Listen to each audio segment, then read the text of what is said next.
भाई साहब प्रणाम। आओ विभीषण आओ, बैठो।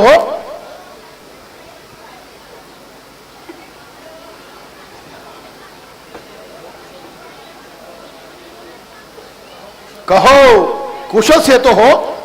जरा ठहरिए, इस विषय में मुझे सोचने दीजिए। है, इसमें भी सोचना। भाई साहब, इस संसार में ना सोचने लायक कोई बात नहीं है। रहा कुशलता का प्रश्न, तो वह व्यक्ति के मानने या ना मानने पर निर्भर करता है। एक व्यक्ति आधा सेर आटा पा लेने से ही कुशल रहता है और दूसरा 56 भोग खाकर भी अपने आप को दुखी मानता है। भाई, मौज में और तुझ में बस यही अंतर है। मैंने जो कुछ पढ़ा है उसे केवल माना है और तुमने जो कुछ पढ़ा है उसे जाना है। अगर मैं भी तुम्हारी तरह शास्त्रोक्त वचनों को मान लूं तो बस दिन रात बैठा बैठा सोचा ही करूं। हैं, ये कैसी भीड़ चली आ रही है? जय श्री राम, जय श्री राम। क्या यही है अभिमान? जी पिताजी महाराज, ये आपका ही प्रताप है कि मैं इसे पकड़ लाया हूँ, वरना ये ऐसा पराक्रमी वानर है कि मेरे भी होश उड़ा दिए थे। कहीं जे शिव भूत तो नहीं, जैसे कैलाश पर एक उपहास पे मुझे शाप दिया था। क्यों रे दूत, तू कौन है? मेरा नाम। देखो भाई, उत्तर देने में जल्दी ना करना और खूब सोच समझ कर कहना। ऐसा ना हो कि तुम कहना कुछ चाहो और तुम्हारे मुंह से कुछ और निकल जाए। धोखा देने जब भय के समय ऐसा हाल होता है और मेरे पास इन दोनों का कोई काम नहीं। ठीक है, फिर भी सोच कर कहो, तुम कौन हो और यहाँ क्यों आए हो? मेरा नाम हनुमान है। कहां से आया है? किंदा से। ओ, तब तो तुम हमारे परम मित्र बाली को अवश्य जानते होंगे। जी हाँ, परंतु बाली बेचारा तो परलोक से धारा है। प्रलोक अमर, उसको किसने मारा? भगवान श्री राम ने एक ही बाण से महाबली बाली को मार गिराया और सुग्रीव को किष्किंधा का राजा बनाया। शौक है कि हमारा मित्र बाली मारा गया। राम के बाण से नहीं, घर की फूट से मारा गया। अच्छा, हम उसका भी बदला राम से जरूर चुकाएंगे, परंतु तुम कहो कि तुमने हमारी अशोक वाटिका का विध्वंस क्यों किया? आपके दर्शनों के लिए। है, दर्शन के लिए? ऐसा भयंकर उपाय? इतना उपद्रव ना मचाता तो आपके सन्मुख ना ने पाता। अरे मंदबुद्धि, सुमाई धुन तुझे इस वाटिका को नष्ट करने की, परिंदों को नहीं है ताप जिसके फल कुतरने की। विभीषण, इससे पूछो कि यहाँ क्यों आया है। भाई, जरा सोचकर उत्तर देना कि तुम यहाँ क्यों आए हो। मैं राजा दशरथ के बड़े पुत्र श्री राम जी का दूत हूँ। ये जलील पेशा अख्तियार करने से तो बेहतर था तू कहीं डूब कर मर जाता, ताकि तेरे जैसे पुत्र के कारण पवन पर रात और बाली के सर पर कलंक का टीका न आता। अभी तक भी तेरा वक्त है पश्चाताप करने का। किया है काम ही तूने बिना शिक डूब मरने का। अरे नारायण, तुझे इस हालत में देखकर हमारी गर्दन मारे शर्म के झुकी जाती है। अभी तक तो झुकी है तुम्हारे ही झुकाए से, कोई दिन जमीन से भी ना उठेगी उठाए से। हनुमान, तुम आज अजीब किस्म की बातें कर रहे हो। क्या पिछले संबंधों को एकदम से भुला दिया? हरगिज नहीं, बल्कि उन्हीं संबंधों ने मुझे यहाँ तक आने का हौसला दिया है। हनुमान अब भी पहले की तरह आपका वफादार है। वाह वाह, इसमें क्या शक है। यदि तेरे जैसे 5-7 वफादार और हो तो मेरा बेड़ा पार है। तमाम बाप को उजाड़ा, लंकनी सुरसा सबको जमलोक पहुंचाया। अक्षय गया तो जिंदा ना छोड़ा। बारे मेरे वफादार, वाह, मैं तुझ पर बलिहार। मैं गया था कौन सा उनको बुलाने के लिए, वो आप ही आए थे झगड़ा बढ़ाने के लिए।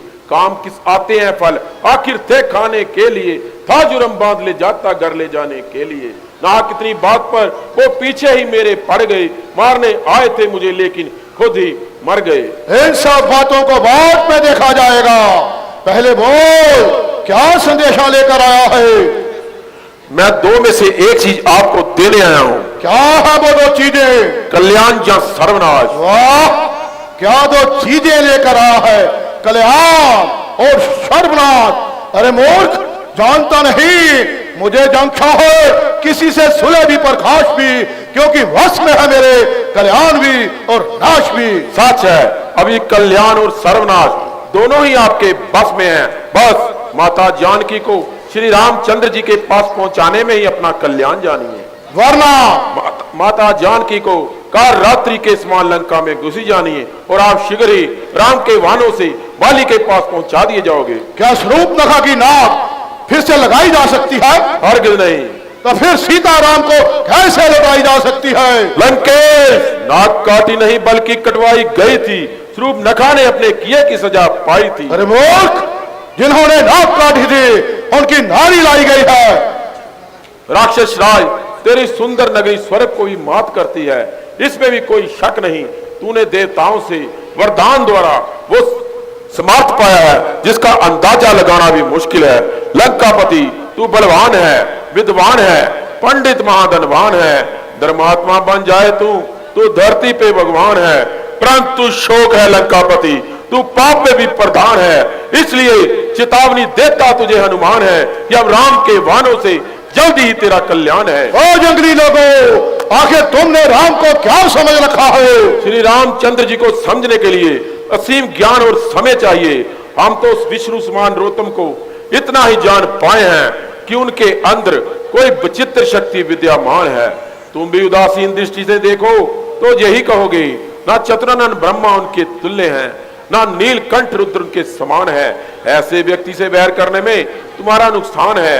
इतने राजाओं के बीच शंकर भगवान का धनुष तोड़ना, खार दूखण और 14,000 राक्षसों को अकेले ही मार गिराना एक शक्तिशाली व्यक्ति का काम। इसलिए तुम भी माता जानकी को लेकर उनकी शरण में जाओ और अपने गुनाहों को क्षमा कराओ। तेरे मुंह से राम की प्रशंसा सुनकर हम बहुत खुश हुए, परंतु इस बड़ाई का हम पर कोई असर होने वाला नहीं। क्या आपको अपने मस्तक से कोई शत्रुता है जो उसे रन में रंधवाना चाहते हैं? नहीं शरारत से बाज आता, जब और इतनी जला रहा है तू मेरी इस तो आबरू को तो खाक में मिला रहा है। इस तो उर्मत तो आप कोई कसूर मेरा जता रहा है। अजय तमाशा ये भी लोगों, कैसा ये जमाना आ रहा है। अरे नालायक, बता तू मुझको खौफ किसका दिखा रहा है?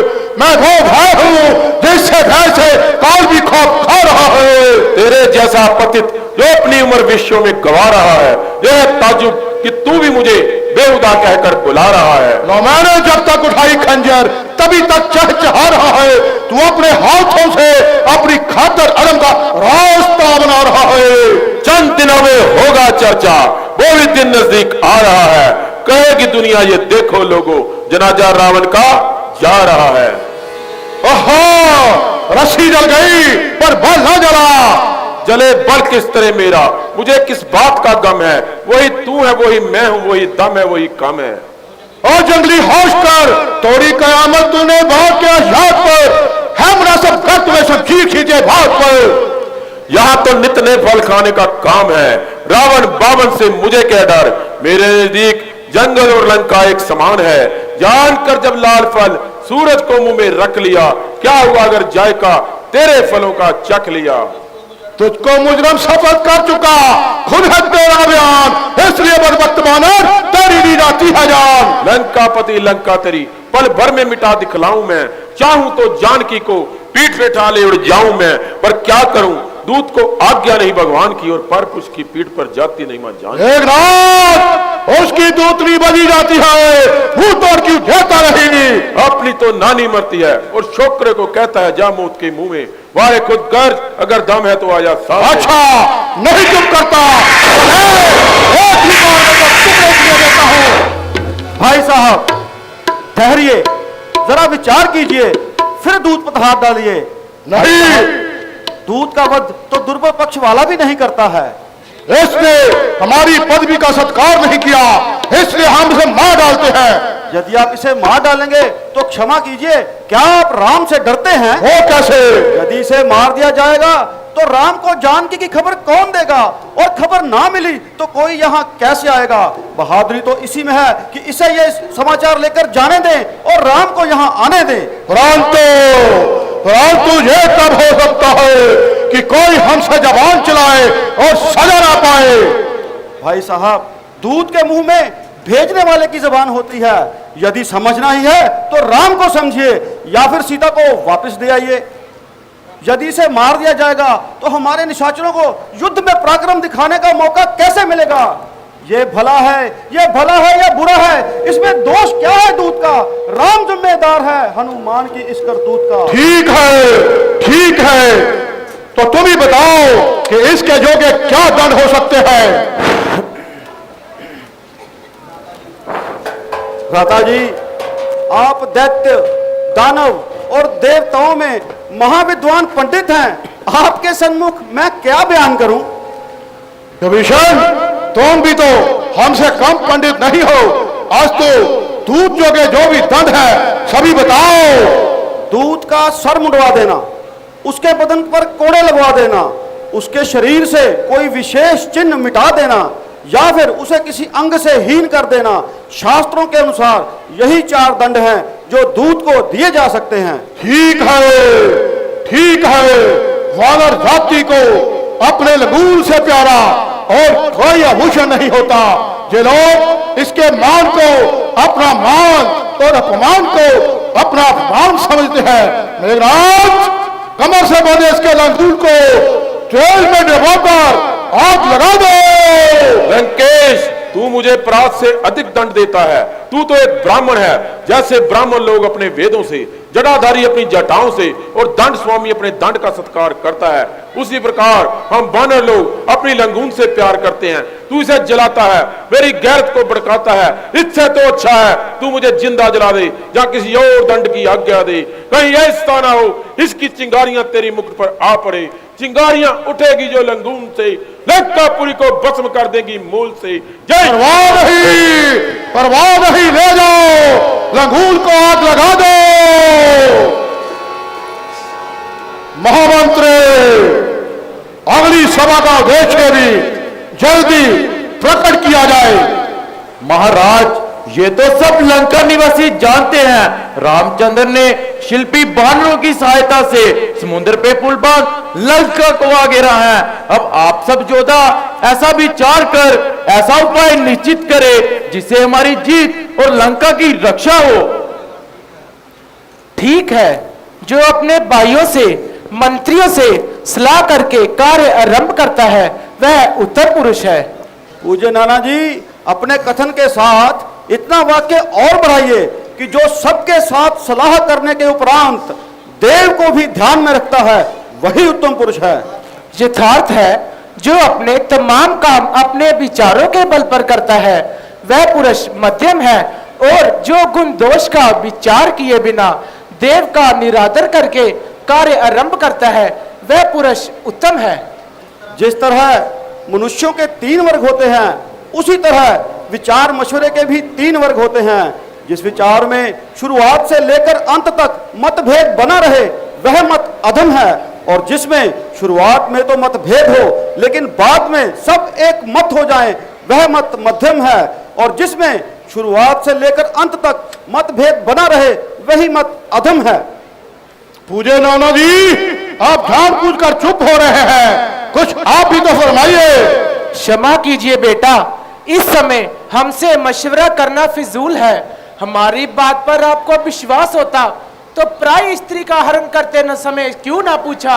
आग तुम लगा चुके, अब पानी लाने को हम दौड़े। भाई साहब, महाराज की जय हो। महाराज, राम ने लंका पर आक्रमण कर दिया है। आहा, ये तो देव ने हमें घर बैठे आहार दिया।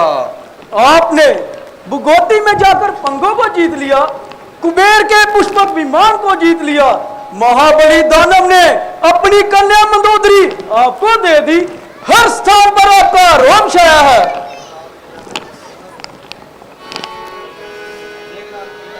पिताजी के एक इशारे की देर है, बस समझ लीजिए सारी वानर सेना ढेर है।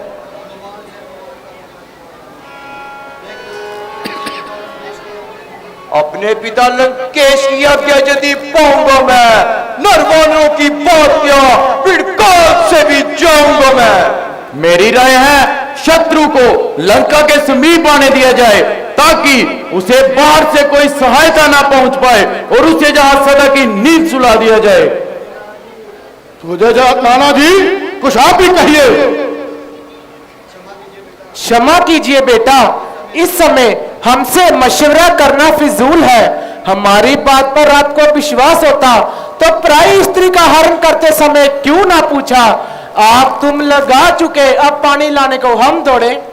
भाई साहब, आप लंकेश हैं, लंकापति हैं, चारों ओर तेज प्रकाश छाया हुआ है, पूरी त्रिलोकी में आपके इकबाल के डंके बज रहे हैं। इंद्र की तो आपके नाम से बोटी बोटी कांपती है। परंतु अब मुझे आसार बेढब दिखाई देते हैं। रामचंद्र समुद्र पर पुल बांधकर लंका तक आ गए। उनका एक दूत लंका जलाकर चलता बना, परंतु शोक की बात है आप राम के प्रताप को नहीं समझ सके। और बेटा मेघनाथ एक वानर को ना पकड़ सका, ऐसे हजारों वानरों को ढेर कर दे, ऐसा कौन शूरवीर है। विभीषण, चंपा की बातों पर मुझे हंसी आती है। बोला जिसकी वायु पर कुंभकर्ण जैसा भाई हो, इंद्रजीत जैसा आज्ञाकारी पुत्र हो, उसके आगे रामचंद्र चीज ही क्या है। ठहरो, जरा सोच कर बोलो।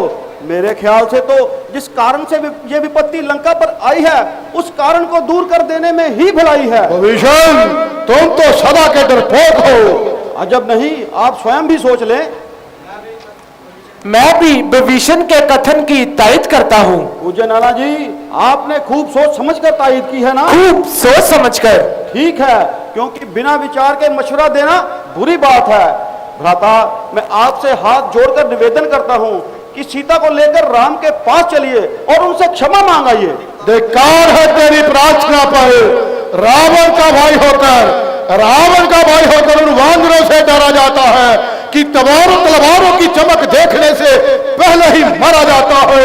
न मैदा है, न तेगे है, न कुछ तेग अजमाई है। लड़ाई है तो क्या है, फांसी और फकरे में लड़ाई है। अभी से ठीक उठा, ऐसी कहा की शामत आई है।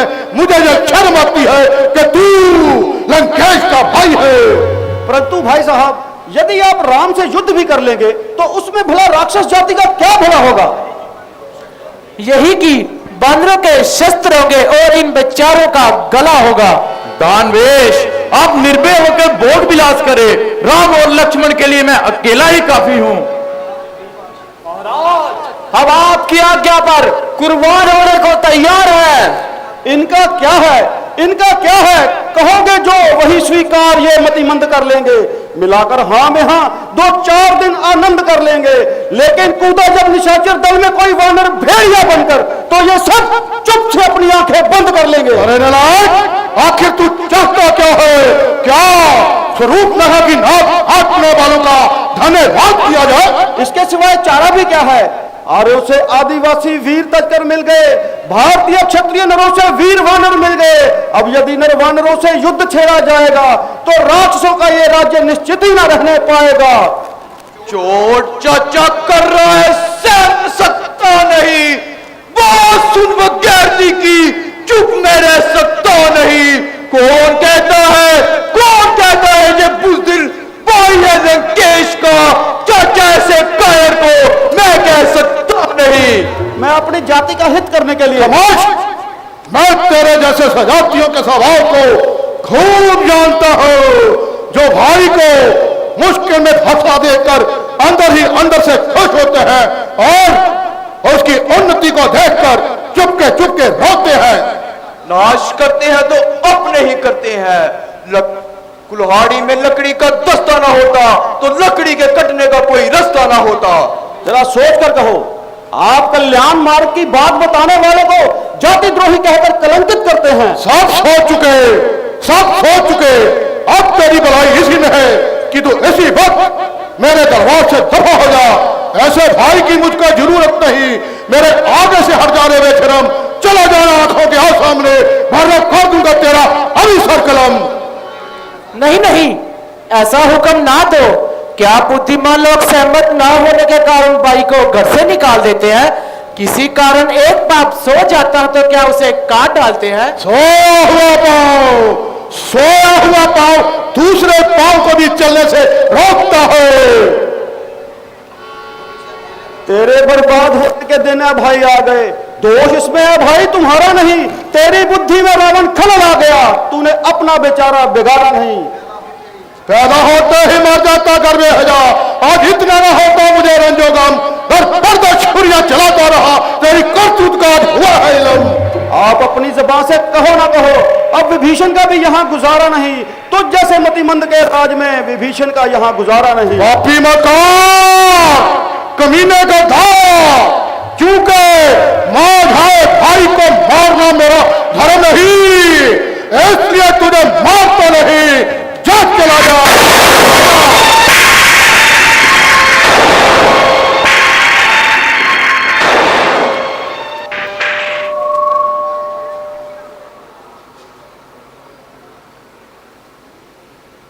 राजन, जाको प्रभु दारुण दुख दी हैं, ताकि मति प्रभु पहले हर ली हैं। याद रखना, इस संसार में मीठे मीठे हितकर वचन सुनाकर अपना उल्लू सीधा करने वाले बहुतेरे अदम हैं, लेकिन कड़वे हितकर वचन सुनाने वाले बहुत कम। ये महोदर अतिकाय जो इस समय अपने गाल बजा रहे हैं, रामचंद्र के वाणों के आगे इनमें से एक भी न टिकने पाएगा।